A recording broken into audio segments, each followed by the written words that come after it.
You'll never, ever get your head around how big the universe is. Don't go there, it's just vast, it's enormous. There's no way a human mind, I think, can actually comprehend the true immensity of the universe. We're happy with the size of an elephant, or the size of a tree, or maybe even the size of Durham Cathedral.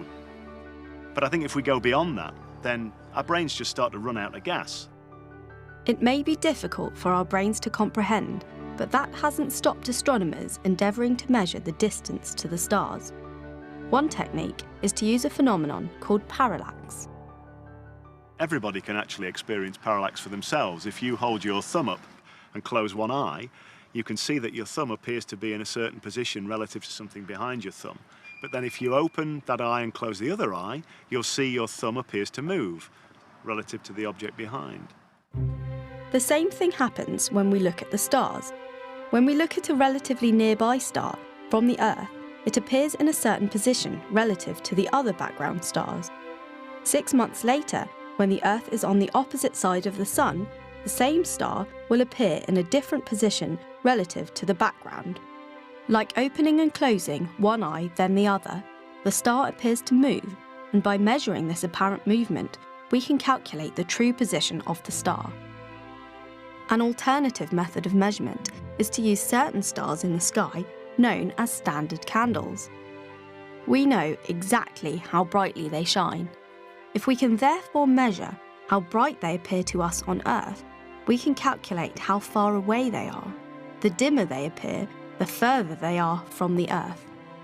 So the nearest star to the Sun is Proxima Centauri, and that, it turns out, is 40 trillion kilometres away. That's 40 million kilometres away from the Earth.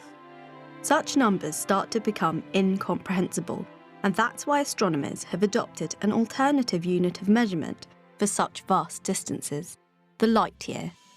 A light year is the distance that light will travel in 1 year. If you imagine light moving around the Earth in 1 second, so in that time, light would travel around the Earth over 7 times. So that's fast.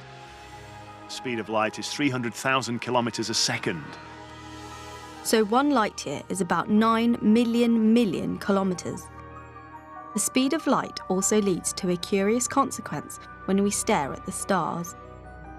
So the light from the Sun takes 8 minutes to get to the Earth. That essentially means we're looking into the past. We're looking back at the Sun as it was 8 minutes ago. So if the Sun was to disappear right now, we wouldn't know for 8 minutes. So a telescope, if you like, is a time machine. We're looking back in time, and the further the object is away from us, the further back in time we're seeing it. Our Sun, like nearly all the stars we can see with the naked eye, sits inside the galaxy we call the Milky Way. But our galaxy is not alone in the universe. Not everything you can see in the night sky is actually in our galaxy.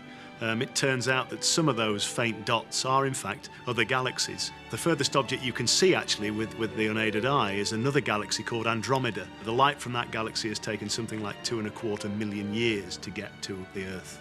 So if you imagine if we reverse the scenario and you're looking at the Earth from Andromeda with a very powerful telescope, you'd see no signs of cities, no civilization, no Great Wall of China. You might be lucky enough to see 1 or 2 sort of early humans hunting around on the African plains for their dinner, maybe.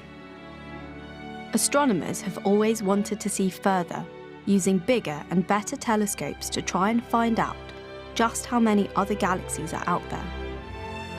Until finally, we pointed the Hubble telescope at what at first appeared to be a very dark and ordinary patch of the night sky.